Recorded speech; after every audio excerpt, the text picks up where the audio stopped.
I'm excited to be able to welcome on a coach that been able to talk about many times with countless of his former VCU players.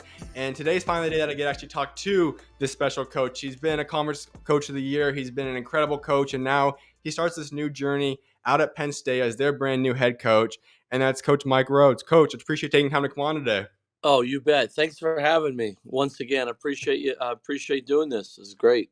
Absolutely. Well, we were just talking a little bit, but you're back home now. You get to be out there Yeah.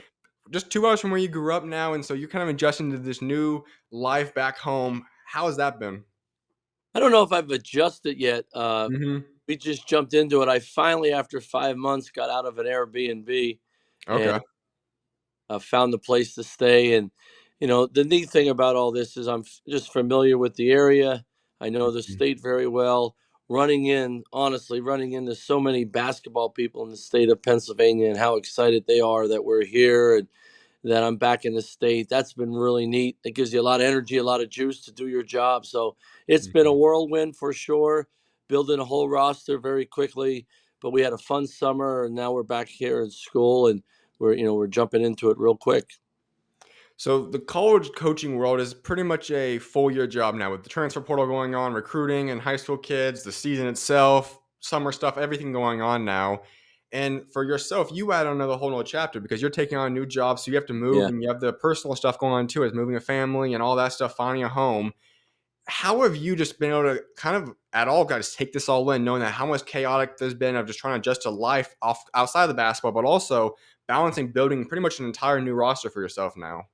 Well, what you said right there is balancing it, right? Mm-hmm. Never too high, never too low, and Mm-hmm. you got to go through it all. And I say it all the time. It's never as bad as you think it is. It's never as good as you think it is. So just find a way to have an even keel. And I've been fortunate, Zach. I've been doing this for a while now, so nothing surprises me ever in the world of college coaching. But that's the fun of it too. Every day is a little bit different than the last. Personally, you just want to make sure when you take a new job, you take care of your family, and as much as you're putting all that time into establishing a culture and a foundation of a new program, if you don't have a family that's it feels in a good place and have their feet on the ground, nothing else matters. So that's very important to me and our staff, and our staff knows I demand that. We have to be great examples to our players of being able to handle all this the right way, and never too high, never too low. But it's a whirlwind. That's the term I've been using. But it's fun too. No matter what age you are in your career, if you take a new job, there's a lot of fun energy, and there's a lot of things you got to jump in head first and get going at. But that's the fun of it too. So I just got to ask you this because I ask a lot of players when they're going through the recruiting process or once they go to college about dream schools. I know when you're young, there might always be that blue blood for some kids. Maybe it's the hometown hero. But for coaches, I don't think we'd necessarily talk about that a lot. But was Penn State possibly the dream school, or who was the dream school to possibly coach at when you were growing up as a kid just 2 hours away from Penn State? Man, I don't know if I ever had a dream school, but I will Mm-hmm. say my family and I grew up cheering on Penn State and all their sports. And I said this the other day, speaking to a bunch of donors and alumni. My first football game, I think I was 7 years old. My dad used to have meetings here on campus, and my brother and I would come with him when we were little kids, and he would drop us off and say, "I'll meet you back here on this spot at 4 o'clock." And we came Mm-hmm. up here. I came up here for camps. I came up here and worked camp when I was in college. So I probably knew more about Penn State basketball. I saw games in Rec Hall when I was growing up. So I knew more about Penn State basketball than probably most people.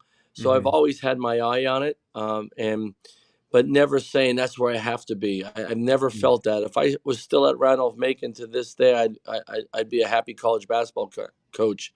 But I've always wanted to, just like anybody that has competitive juices flowing every day, Zach, I just wanted to be able to, have a chance to compete against the best coaches and programs Yeah. in college basketball at the highest level. And I was very fortunate that this happened this spring. And, uh, you know, President Ben Pudi and Pat Kraft, our director of athletics, they came after me, and they want to make Penn State basketball significant. They want to make it important. They want to make Mm-hmm. make it a place that kids want to come here and fulfill all their dreams and do something with Penn State basketball that's never been done. And I'm all for it. And to get back to my home state and work for Pat Kraft, that Mhm. type of AD, nothing better than that. And he's, everything he said to me since the day he started recruiting me has come, all the way through. And I really appreciate his honesty, and he has my back, and he's going to work for us. And when you have that type of AD and that type of president, and how well connected they are, and they're on the same page, it makes you as a coach really excited to be at the highest level in an unbelievable conference.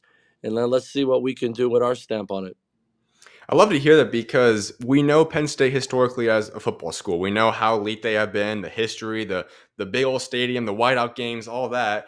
And I think there's been a stigma that so many schools kind of have to make this decision. Are they all out on football? Are they all out on basketball? Well, we've seen some programs recently now have balance and have a school like Bama where they have great basketball and great football.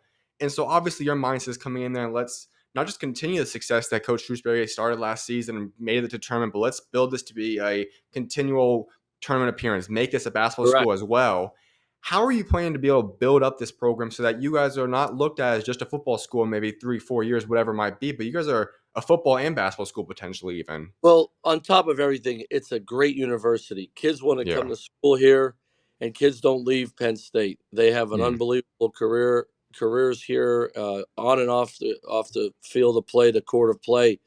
Uh, Student athletes love being here at all sports, and a lot of sports win at a very, very high level here. hmm Basketball's had pockets of success. That's the term I've Yeah. used. They've had pockets of success.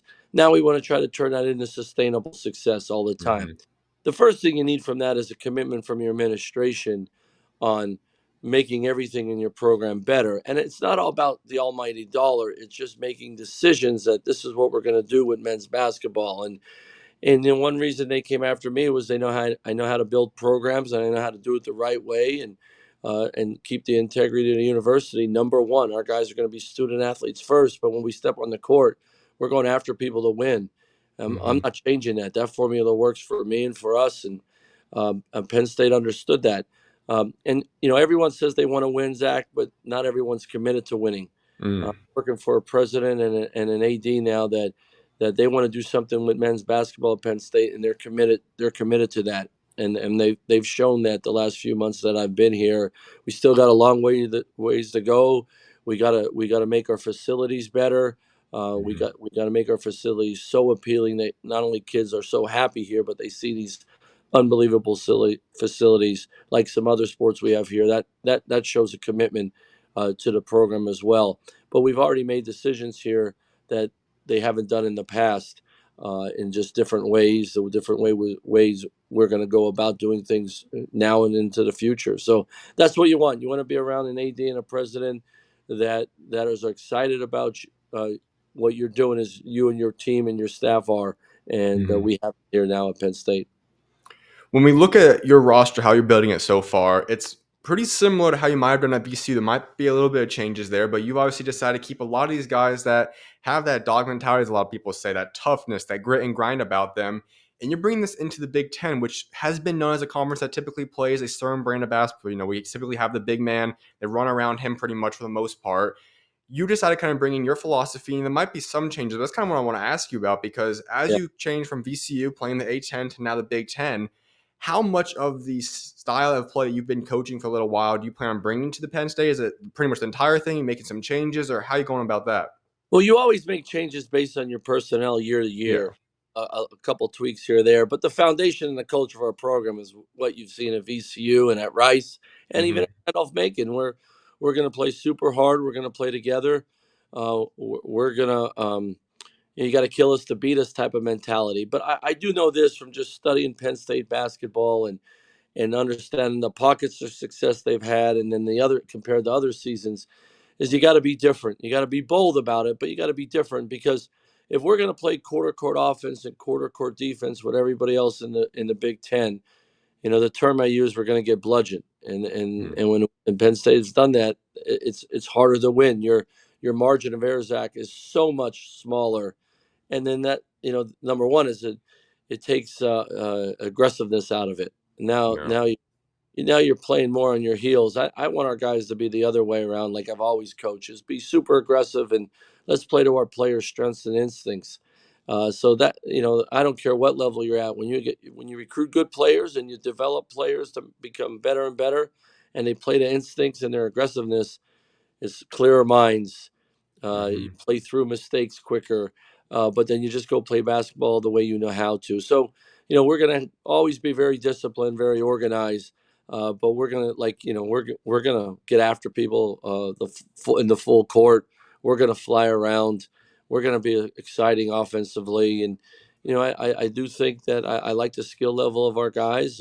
We're always going to continue to recruit to get better and better talent. That's what you do as a coach, but our style of play that you've seen with our staff, that we're going to continue to do that. It's a fun way to coach. It's a fun way to play, and it gives a lot of problems to people too. So we're gonna go through a little bit of your roster, but two guys I Sure. want to go into are guys that you brought over with you from VCU, and that's Nick, that's Ace. When you talk about those two guys, being able to bring two guys that know you well, that you know them well, that you learn to trust, that you've coached for a couple years now, how big and how important was it for you to be able to get those type of guys that know the foundation, that go into the locker room as players and know the philosophy, the game plan, know how you roll? How big was it for you to be able to bring a couple of the guys with you from VCU?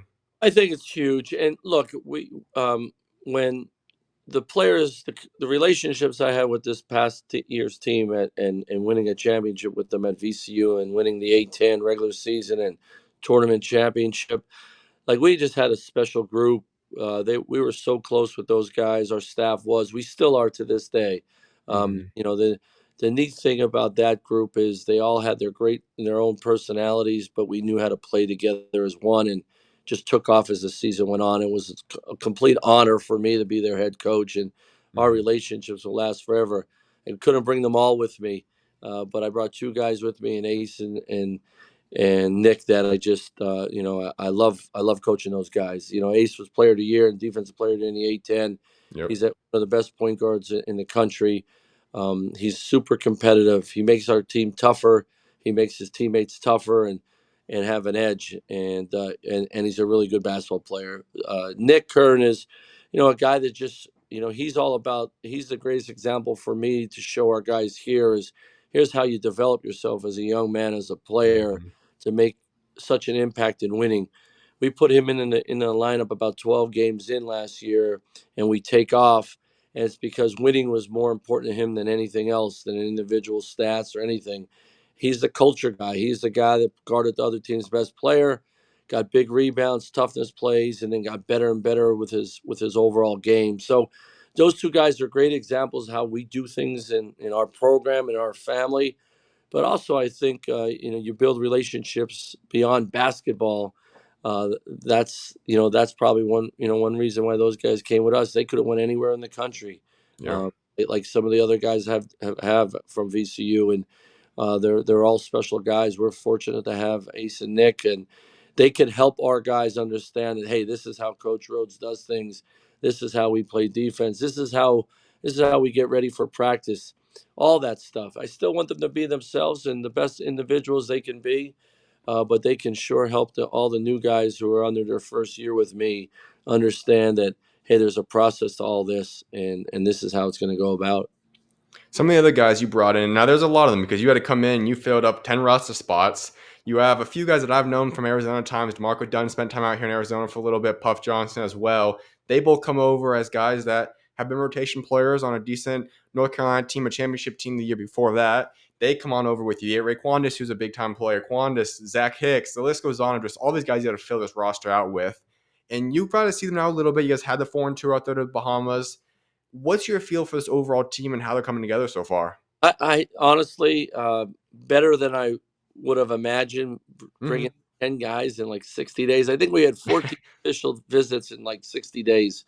Mm. It was the craziest 2.5, 3 months in my coaching career, but I loved every day of it because you just attacked the day and you went after these players that you wanted. The one thing we made sure was we weren't just going to fill up a roster. We were finding guys that number one wanted to be with us and be at Penn State. We wanted to find guys that fit our style of play and have balance. We didn't want to get 9 grad transfers to go through this again. we wanted to have guys that also were going to be here and develop with us. It's very important to me that, we sweat as a coaching staff. We sweat with our players. We put the deposits in, as I say, with the players on player development. Well, if you get a guy that's only here 1 or 2 years, or just 1 year, that's really hard.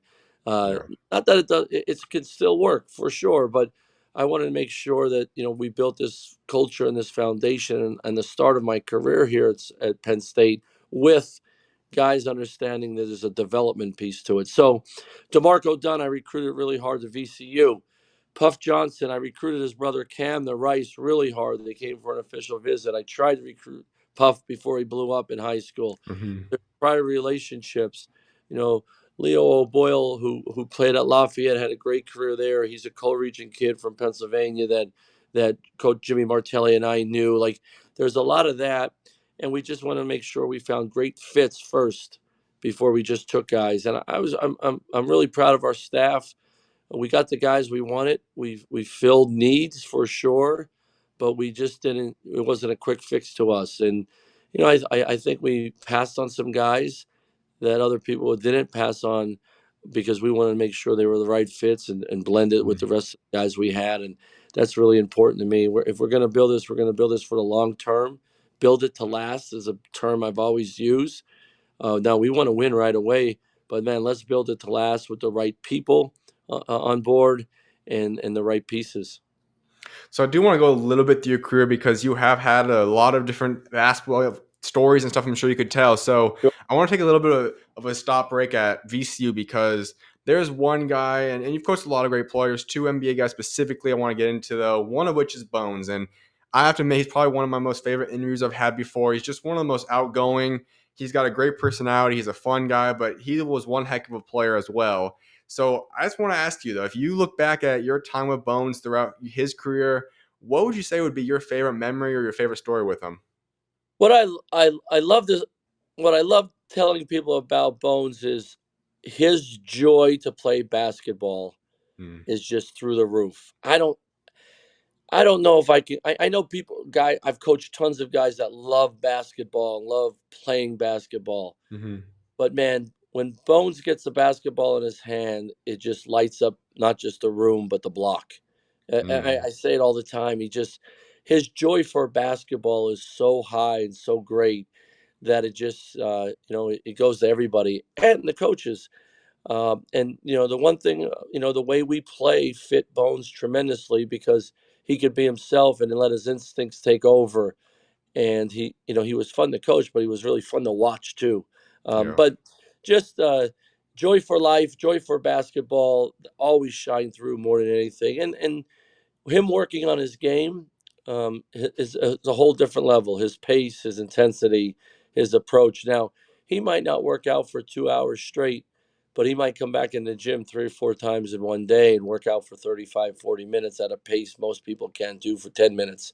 And he Mm, still has that. And he just loves playing basketball. And you put that ball in his hand, there's a level of joy that he has that's just tremendous. So he's going to have a long NBA career because he's very, very talented, as we yeah. all see, and he's only going to mature and get better. But I think also people see the joy of basketball he has wherever he's at, in the rec, in a summer league game, in a college basketball game, and in the NBA. His joy for basketball takes over. When you were recruiting him, he was your highest ranked recruit that you had at VCU, but he still wasn't necessarily like a 5-star top guy that people would say, okay, he's bound for the NBA guaranteed.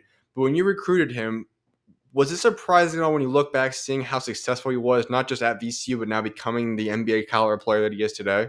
Well, unfortunately for Bones, he had a tragedy in his life. His Yeah. junior year was awful fire and lost family members, and he really messed up his knee. I think he pretty much shattered his patella tendon and his kneecap. He would have been a 5-star if that didn't happen, in my opinion. Yeah. JD Byers, who was my assistant at the time, and we just his high school coach. We recruited Coach Griffin's son, who ended up going at Randolph Macon, ended up going to Ivy League to Dartmouth. So we always stayed in touch with Coach Griffin, and he told us about this kid coming up. He says he's the one, and Coach Griffin was sure right about Bones. And we just stayed in touch with Bones, and Bones got recruited by a lot of schools, and he waited because he was just trying to figure it out. and we got to VCU. It was close to home because he wanted his mom to see him play and his family. Hmm. I think our style of play fit him. What I think helped Bones a lot too, and we had some good players at VCU when he came in, so he was battling dudes every day, and I think it really helped him develop quick that first year. And then I'm not the smartest guy in the room, but give him the ball and go. I should have given the ball more his freshman year, but we sophomore year, he and Ace in the backcourt together, that Hmm. was very dynamic. But yeah, a lot of schools recruited Bones, but not everyone went in on him. If he didn't have that injury, I think he would have been a top 25 player, Hmm. without a doubt. That's how talented he was, and his spirit and his approach. I think a lot of coaches would have just jumped on it. Another NBA guy is Vince Williams, who he's now in the NBA as well, Memphis Grizzlies, and he was a guy that wasn't even really ranked at all coming into Right. his college career, and you ended up developing him for his career and turning him into an NBA player. Then was that shocking to you at all? Well, I always thought I just thought he needed to mature and keep developing. He could Hmm. dribble, shoot, and pass at a high level. Had the measurables. He was tall. He could move. He could get off his feet, but he was really long. Great instincts, great ball instincts, as I say. Off defensively, guard multiple positions from day one. Played for a really good high school coach at St. John's in Toledo, Ohio. I loved watching him play. His summer of his going in his junior year Hmm. on the All Ohio Red AU program, and I just kept saying that JD and I recruited him like this kid. I love this kid. Versatility is my big thing because when guys are versatile, that's when you can really develop certain parts of the game to become elite. And then honestly, Vince's junior year and senior year, he just got really, really serious about his working out. He always played, he always competed. That was never a question, but just became more strategic in his approach, bought into the weight room even more in his conditioning and his body. And he just matured. He grew up. He was a young freshman in college, age wise as well. And he just blossomed those last 2 years. And then he had a phenomenal senior year. And we had every NBA team come in our gym at VCU every year because of the success of the program well before I got there. So when Hmm. they came in, I always say, just keep an eye on Vince Williams. He can really play, and he really knows how to win. His team seemed like it always won in practice, and he knows how to impact winning, and that's what they want at the next level. And they love him Hmm. in Memphis. He had a great summer again. He really knows how to work and work efficiently. But our development program, he's a great example. He stuck to it. He worked with JD Byers and Jamal Brunt and Brent Scott, and just got better and better. So, what does this development program look like for yourself? Because so many of the players you get are guys that were unranked or not Yeah. really regarded as top ranked recruits. And so many of these guys become all commerce level players, player of the year players, have professional careers, whether that be in the NBA, overseas, whatever it might be. How do you, first of all, I guess, identify these guys and then also get them into your program? And over the course of a handful of years, you end up turning these guys into having very solid, very good college careers and even potentially allow them to have the opportunity to make a living off this game. Well, we as coaches, you look for talent. Come on, we all know that, right? You Yeah. find, or there's players that you say you like certain things that they do well enough to recruit them. So that's the first part of it. But then you just for me, there's some intangibles, competitiveness. Do they have an edge? I want to see them sometimes after they lose a game. Are they mad? Are they Mm. disappointed, upset? Or are they happy and everything's okay? Those guys don't do well with me. So Vince Williams, if he and Bones, if they lost a shooting game, they're yelling, "Run it back, coach!" If they lost a 3-on-3 drill, they're yelling, "Run it back!" Aces like that. Like I want guys with a competitive edge. Maybe they might be a little bit weaker at the time, or don't handle it as well. But if you have a competitive edge and you have a level of coachability, you tend to live in the gym more, you tend to work with an Mm. edge, and then you compete it with an edge. And I think that's how you get better. You got to be able to live in the gym when no one else is around. I say it all the time. And then the other part of it is the strength and conditioning part. Not everyone loves to lift weights as basketball players.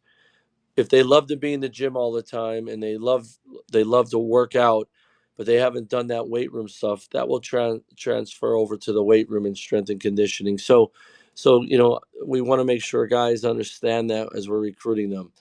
The development part to me is, here's three things you don't do at this level yet, but man, if you can add this to your game, and we work on those three things maybe one summer, and then the next summer, shooting the ball and dribbling the ball for us, and being able to make quick decisions in the flow and the speed of how we play, the pace of how we play is very important. So we watch that early on when we're recruiting guys. But the development part, are you willing to sweat with the coaches? Are you willing to get extra lifts in? Are you coming back in the gym at night? That's one thing we created here already at Penn State. Everyone's coming back at night after a workout, at late night with the GAs, because they know that's how we do things, and I better get extra shots up because they're expecting me to make shots when we play at this pace. Why I'm playing through fatigue, so all that stuff adds up in the recruiting but that's the development part, Zach, that we take great pride in. It's one thing who we get. I don't care how many stars they are, what's their number in front of their name. Mm. Man, a year from now, 2 years from now, 3 years from now, what type of player can they be for us? Can they help us win? That's the most important thing for me. For anyone that was a part of the bubble experience during the NCAA tournament 2021, I always got to ask them because there tends to be a lot of funny stories and some crazy stories that go on from that experience. And you guys were probably one of the biggest headline things because you guys headed into there. And I'll be honest, I thought you guys were at least going to make a Sweet 16 Elite 8 run. I thought Bones was just the type of box office guy meant for March Madness basketball. Yeah. And obviously, you guys, I'm having the COVID thing occur. You guys aren't able to play in the game. That whole story unfolds. But I want to hear your take on that and your story from that, because you guys go out there primed to potentially play against Oregon and pull off an upset and have a great series there and potentially make a deep run. What all went down and just what was that whole COVID bubble experience like for yourself? Yeah. Well, as you know, everybody, it's not always that your seeding, it's your matchups. And I felt Yeah. great with our matchups for that weekend. Mm-hmm. We were playing the last game on Saturday of the first round. Everyone in the country is going to be watching us. Bones, Ace, Vince. Oh Yeah. man, I thought we were playing pretty well. We lost to a great St. Bonaventure team a week earlier, in the A10 final, and guys were disappointed in that performance and couldn't wait to play again. So you know what can I tell you about that experience? It was one of the toughest things for me in my coaching career. Uh, I told our players. I mean, when the AD called me, and then I talked to the NCAA people, the tournament people, and just said, the health department's going to shut us down. It was considered a cluster of positive tests in our group. They're shutting our group down. I called Bones in my room first to let him know, because I knew how he was going to take it, and we just sat there and sort of got through it together. Then I went and met in the middle of the hallway, because we weren't allowed off our hallway, and tell our players. And it was just it. The best way I can tell you, it just sucked. It Yeah. just There's nothing else. But I told the guys, I said, guys, like this is this is part of life that's not fair. My mom used to always say that to my brother and sister and I. Life's not fair. Get used to it. Figure it out. Get through it. And life's just not fair. Mm. We're gonna move on from this, and we'll do it together, and go from there. I just was shocked that we're the only team in the whole bubble, and we were in Yeah. the bubble for a week that couldn't play. That's the bummer of it. Mm-hmm.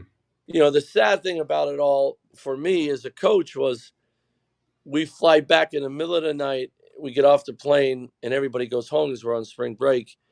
The guys that were positive, plus a couple of coaches, they had a bus back from Indianapolis to hotels in Richmond because they had a quarantine. And then I'm Mm. stuck at home that weekend. And I go down to the office Sunday, nobody's there. I go down to the office Monday, nobody's around. Mm. And it was just like, it's a ghost town. And that just, there's peaks and valleys in your coaching career and your playing career and going through stuff. That was just, we're down in the valley. That was a bummer. I couldn't wait for our guys to get back to campus so we can get back into the gym and roll the balls out and get to work. So it was just a bummer. It was just, I agree with you. I loved our team. We were playing at a Mm. high level. I would have played anybody in the country with the group we had, because we were playing the right way. Had a dynamic player like Bones. We had Vince and we had Ace, and I just loved the group we had. So it just stunk. I mean, it just really stunk. But it's It's part of life. We had to go through it. Just for us, it had to be in the middle of March Madness. So you are at Penn State now. That's what I kind of want to wrap back up with now with you because you now have got this opportunity at Penn State. But I want to ask you, how did this all come to be? Because you're at VCU, still a very respected school, a great school in the A10 out there, and all of a sudden the Penn State opportunity becomes available. Yeah. We now know the facts. Yes, you are the head coach, but you obviously are behind the scenes, figuring it out, making the transition, however that goes. So, Look, what was the whole no, process like? the last 2 years I had phone calls from a bunch of schools. So, I was very fortunate. We had some success, and I just not interested. I moved Mm-hmm. my family around a few times. I love VCU. Everybody knows that. My kids were born in the Richmond area. Lots of friends there that I consider family. And my son just graduated. He's going to he's a freshman football player at Colgate. My daughter is a senior right now in Richmond, and my son is an eighth grader, and they're living down there for the year for my daughter's senior year. Mm-hmm. Fortunately for us, she about a month ago she committed to play lacrosse at Penn State, so we're really excited about that. But Zach, no intentions, no intentions. We were good, and I was excited. But the president and the AD and Pat Kraft aggressively came after me, and because it was Penn State, my wife's from Lancaster, Pennsylvania. We cheered on Penn State many a times, even on our back porch in Richmond. When Mm-hmm. Penn State was on, we would watch those games, all their different sports, on the Big Ten Network because we're Penn State fans our whole lives, both of us. So, talking to Pat and his team, and it came down to I wanted to work for this AD. This is the Mm-hmm. guy I wanted to work for. I can tell he had my back. He was going to go to work for me, and they want to do something with Penn State basketball that maybe they've never done before, and they were committed to it. And I explained to them that I knew more about Penn State basketball than they did, and they understood that. And so this is what it's going to take to do it, and it's everyday decisions. It's approaching things differently than in the past. It's investing in our staff.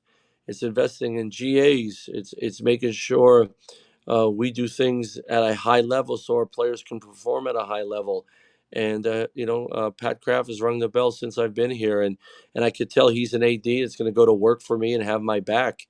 And at Penn State, which has a unbelievable brand at the Mm-hmm. highest level and one of the best conferences on the biggest stage night in and night out against awesome coaches and awesome teams. Hey, who wouldn't want that challenge? Who wouldn't want that opportunity? And it's important to where you go work. It's important where you work at and what university that is. To me, it's more important what people you're going to be around. And Mm-hmm. I had a chance to be around Pat Kraft every day, and that was going to be my boss and my AD. I wanted to go work for him. So we do know that VCU home and home series is going to occur at some point. When you have the opportunity to potentially go back to where you have coached for a long time, obviously as a head coach and also for a while as an assistant coach, what do you think that experience is going to be like? Just like the other guys, it's no, number one is appreciation. Yeah. Awesome fans, awesome supporters and donors and alums, the Peppas, the band, best band around, Mm-hmm. and just so many people around there that I consider. Everybody wants to win, and the competitiveness comes out in everybody. But it's a special place, and I was very fortunate to be there. I think longer than any coach in the history of the program. Mm-hmm. All the years I was there, and I met so many awesome people that I consider important friends in my life, and that will never change. 40-minute games doesn't change great friendships and all that stuff, and that's just what you got to do. The schedule's the schedule, Zach. You go play the games, you try to Mm-hmm. win. But when it comes to people you respect and appreciate, that doesn't change. So when you get out and you're playing and you're coaching in this stadium and you're coaching and you have the Penn State logo and you're at home, how much different do you think that's going to be in your mind? Like just realizing that you're at home, you get to be the coach of this program that you watched growing up. What do you think that experience is going to be like when you first get out there and you play or coach your very first game out there? Well, I mean, just the last 5 months going around the state and meeting so many people, speaking to people, but then running in all the high school coaches and all the basketball people, it just, your competitive fire, it's stoked without a doubt. I mean, Mm-hmm. that's been a lot of fun, and this is my state. I'm from here. Jody and I are from here, and take great pride in where we're from. So I love that part of it. Um, look, whatever you put on your chest, right? Whatever is on the front of that uniform, that's all that matters. And I think that's really, really important for Penn State basketball and Penn State basketball fans. And our season tickets are at an all-time high. There's lots of people really excited about the program, and I just think that I'm going to take great pride in that. But we have a lot of work before we get to the first game. But I really like this group. I love working with this group, and we're excited about it. So we do know that when you talk about the Big Ten now, there is a lot of transitioning happening currently. Walk us through that a little bit because you see UCLA coming in, you see Oregon, you see Washington, USC. What is that going to be like, and how excited is this expansion and the realignment really like? What kind of goes through your mind when you think about the excitement of the growth of the Big Ten in the near future now? Yeah, well, personally, for me, I love it and our staff because when I was at Rice, we recruited the West Coast for 3 years really hard, and we had some great relationships and in the Northwest and the West Coast and all that, and so we can recruit those areas because the Big Ten now hits those areas. So I love that part of it. I mean, come on, I'm gonna have a chance to coach at Poly Pavilion. Um, get to Seattle. Oregon, what a place that is. Like, I mean, that's the fun of it. Be on the same floor as USC, and that's really cool. And so I think that's the fun part of it. So, I was always look. You got to understand, I was a D3 guy. I drove a white van, uh, two white vans, and then we went and played games, and then I passed out the post game pizzas before I got in the van and drove it home, win or lose. I mean, so for us to be all over the country representing Penn State and being the head men's basketball coach in the Big Ten, one of the Hmm. best one of the best basketball conferences in the country on the biggest stage with these Hall of Fame coaches. I'm a very lucky guy, and that's how I look at it. But I'm also really excited to see the spin that we're going to put on Penn State basketball, and we're going to get after it and go after people and have a lot of fun doing it. So you have this very first upcoming season. If we were to talk in 1 year from now, what's the branding? What do you want people to take away from your very first season as the Penn State head coach? Man, those guys are fun to watch. Mm, Man, I want to root for those guys. Man, they're not afraid to play super hard. They're tough, and they play a fun, exciting style, and they're yeah. different than everybody else. We keep talking about being bold, different, and aggressive, and we have to be, and we have to live on that. Well, Coach, the final thing I do want to ask you before I let you go is I know that you are pretty big on giving back. You've always been a big promoter and advocate for coaches versus cancer. So I want to go into that a little bit because I love seeing coaches when they take on something that's beyond basketball and something that's much bigger than that. And so that's something I know that you've done lots of things throughout your career with. Take us through your passion for that and why you've been inspired to really kind of emphasis on giving back in that aspect. Well, I just, that's the way I was raised. Zach, my mom and dad had paid forward. So Mm, my dad, I've heard my dad say when I was a younger kid, like even at a young age, I heard it, probably didn't understand it, but as I got older, I watched him. He was the greatest example of giving himself up for others, and take care of those around you, and things come back to you tenfold. And the hmm. tenfold to me is these cool relationships with young people and my staff, and watching us help people that maybe just in that moment can't help themselves or just need something. And I think we, paid forward. Isn't that a cool way to go through life? And don't Hmm. want anything in return for it, and not even a Yeah. thing, because I think it's just the right thing to do. So I always say, if I could teach our guys to do that in life, the world's going to be better. And that person's that down on their luck, maybe we pick them up off their, off that leg, I always say, or off the ground, whatever it may be, and dust Hmm. them off and help them move forward. And that's pretty cool. So coaches versus cancer, when there's been some tragedies in specific areas that I've been at, or just helping some young people at schools, or some of our players have done a great job of that as well, being some big brothers big sister type of approach. Hmm. And around Christmas time and in the summer and all that back to school stuff, pay it forward, man. Pay it forward, and things come back to you pretty cool, and that will never change. We'll always do that. That's a fun way to do it. That's awesome. Well, Coach, I appreciate taking time to come on today, and I'm very excited to see what God's got in store for you in year one and ultimately throughout the rest of your career at Penn State. You got it, man. I appreciate it. God bless. Absolutely, Coach. God bless you too. Talk to you later, Coach. You bet. Take care.